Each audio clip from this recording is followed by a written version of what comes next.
Hello, everybody, and welcome to this chat that I'm going to be having with the awesome Lisa Stafford of AJ Stafford Property Advisors. Lisa's a seller's advocate, and I thought I'd invite her on to have a chat about what that is and how she works with clients, particularly those clients who are separating and divorcing. So welcome, Lisa. Great to have you. Thank you, Sallyanne. It's an absolute pleasure to be here with you today. Thank you. I guess, can you just kick us off and tell us all what a seller's advocate actually is? Sure. What you do and how that differs from a real estate agent. Yeah, absolutely. Thanks, Sallyanne. So I actually am an ex-real estate agent, so I'm fully licensed. I started my career in admin in real estate, and I've actually had the opportunity to work through pretty much every single department there is in real estate. So I've got a little bit of an advantage over most advocates because I've had that experience and that knowledge. And probably one of the biggest things that stood out to me when I was in sales in real estate was that lack of service that was being provided to, I don't want to generalise here, but to women that were going through a separation or doing it on their own, basically, because there is that sort of that part where women can sometimes feel like they're being taken for a bit of a ride, and it is quite a vulnerable situation. So I started my own business as a property advocate, and as a seller's advocate, I actually am able to hold their hands throughout that whole process from the very start to the very finish, and be that one person that they can trust is 100% working in their best interests the whole way through. So, and the great thing about that service as well is it's set up as I don't charge the client, so the actual vendor. I am paid like a referral commission from the agent that we select. It's kind of similar to a mortgage broker setup, if that sort of paints the picture for you. So it's a win-win. Like, why wouldn't you have somebody, a professional, working for you to help you through it? So at what point in the sale process do you tend to engage with the client, and what is your ideal time to engage with the client? So at the very beginning. So pretty much, when they've made that decision that, okay, we need to divide the assets, and, sometimes that's a really hard decision to make. So part of the process that I go through with them is, making sure that they're actually emotionally, physically, and mentally ready to do this. By showing them, and I'm sure that you help do this as well, but showing them that there is actually, this is an opportunity for them to start again, and this is an opportunity for them to, it's about getting the best result for their sale, so that allows them to move on. And there's so much emotion in it because it's not just a house, it's not just a property, and it's not just an asset, it's a home. It's a home that you may have brought your children up in, or so many memories are based around that and often asset. So many dreams. There's that element of letting go of the dream that was. So absolutely. I love that you acknowledge the emotion of selling a home. And that's the gap that I really noticed was, like, so many agents just have that, you can almost see their pupils are dollar signs, and that's all that matters. And they lose sight of the actual reason why somebody is needing to sell this property, and they don't want to. They don't want to be here, and they don't want to go through this. They have to, because it's almost like they're being forced into doing this. So I can kind of help them, just take that away from them, and show them every step that they need to take to make sure that it's going to work out for them. And it's really important. From my perspective, my clients are often just completely overwhelmed, overloaded, and I work a lot in just easing that overload and teaching them tips and strategies for overcoming that feeling of being overwhelmed. So it sounds like you're doing the same thing, just in a different component of their life. You're taking that overload of selling and overwhelm and the emotional aspect of selling, and easing it for them by being the bridge between them and the agent, or them and the maintenance people, or them and the renovate, the guys that come in and renovate, whatever. Yeah. And, and both sides of the party as well. Like, and every single client that I deal with is different and unique, and some of them are quite amicable and they're still talking, so they can make decisions together, and they're really important decisions to be made. So it's important that both parties actually agree on the decisions that need to be made, and in a situation where they are separating, that's sometimes very difficult to have happen, and quite often they're not agreeing just because they don't want to agree. So how do you guide a couple?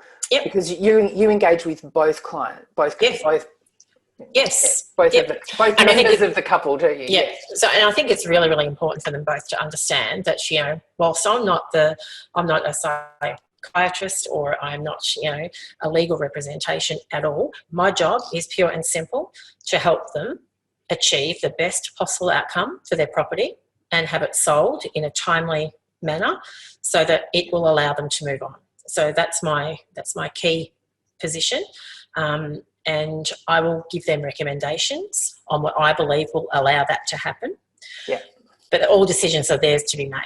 But I will pretty much give them all the information that they need so that they can make informed decisions. And if they don't agree, then it's up to me to find that that compromise. Yeah, it's the third alternative. Absolutely, and quite often that might be about the money or the budget that is allowed to spend on the property to get it ready. Yeah. So, and then it's a matter of, okay, most often there is no budget when you're talking about a separated couple. As in a zero budget, you mean? There's one of them that says, I'm not spending another cent, okay, because they know that they're probably not going to get that back, all right? So then it's up to me to find a way that we can still get the best outcome without spending any money. And that might be, okay, well, let's remove a lot of the items that are in the house, remove the objections, basically, so that when the buyers come in, we're wanting to create that competition to get the best outcome. There's a ways to do it, trust me. That's the little tricks of the trade. But it's important that they both understand that I'm not there to say, well, you have to do this, you have to do that. It's about me finding a way to make that happen so that they both feel like their key decisions are being heard and they've got an impact. Yeah. So everybody has a voice, and you're just a guide. You're the conduit. Absolutely. Yep. Yeah. Yep. So how do you work with the agents? Yep. So first off, I would do my research on the leading agents in the area that I believe would be dealing with the same type of buyers that we would want to be attracting to the home.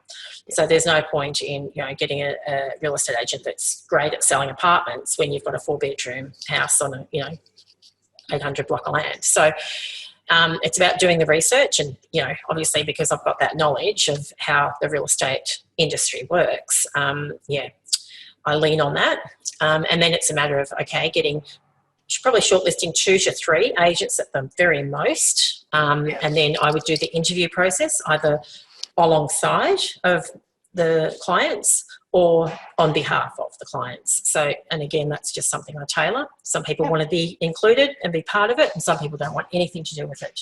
So I'd conduct the interviews, and then I would pretty much present the proposals to both parties so that we can make an informed decision. I would recommend, who I believe will get us the best result, but I pretty much put them in a situation where they can't make a bad decision. Yes. Any one of these agents is going to give you the results that we need and work hard at getting you the best outcome, and not just sell it because it's another listing. Yeah. And then do you become the liaison between the agent and the client? Absolutely. Yep. So again, you're taking that load off. Yeah, it's just the last thing that you need to be thinking about when you're going through all of this is having to deal with somebody that's putting pressure on you to make decisions you're not comfortable with. Yes. So that's my job, is to give them all the information. We've had 10 buyers through. Out of those 10 buyers, we've got 2 people that are showing interest. So I give them all that information, and then I sit down with them and work out a strategy that we can use for every single scenario that could potentially happen, so that when it comes time to negotiate, they know what to do if this happens, and they know what to do if that happens. Yeah. So, and when do you see your role in all of that as finished, and what's the best part of your job that you... Oh, that's a good question. So I work with them right to the very end, so right up until settlement, because there's a bit that can go on between the sale of the property and then settlement. So obviously you've got the, if it's subject to finance, for example, you've got that finance clause, you've got all those terms of the agreement that we need to sort of negotiate and make sure is going to be okay. So right up to settlement, and then, once they've got the cash in the bank, and again, depending on the circumstances of when the settlement of their monies can be finalised. But the clients I work with, I stay in touch with all the time. So, it's a lifelong relationship that I'm building, so that, well into the future, if they need any advice or help or assistance, I'm just a phone call away. So it's kind of like making lifelong friends, really. It's kind of cool. Yeah. And so to answer that last question, what's your favourite part of your job? What's the thing that you love the most? Yeah, I think that relief, and I hear it time and time again when it's all over, and quite often there's tears. But more often than not, they're just saying, "Thank you so much, Lisa. I could not have done this without you." And gives me goosebumps just thinking that I have actually made a huge difference to somebody's experience. That's really interesting that you say that, because that's exactly what I love about my job. Yeah. When we get to, I'm not going to say the end, but we get to a point in my client's journey where they say, "Thank you so much. I couldn't have done that without you." Yeah. And it's sort of like, off you go now into the next chapter of your life. And for you, it's almost like you're giving them back the joy that they need. Absolutely. Yeah. Absolutely. And on that note, my lovely friend, thank you for sharing your time. And thank you so for much. explaining the journey from overwhelm to joy. Love it. Love it. And I love the service that you offer. Where can we find you? Or where can I know where to find you? Where can where can everyone else find you? Well, you can look me up on my website, which is ajsafford.com.au. Or you can, look me up on social media, which is, again, AJ Safford. Or you can ring me. I love a chat, if you haven't sort of caught on to that already. And my phone number is 0402 122 671. Beautiful.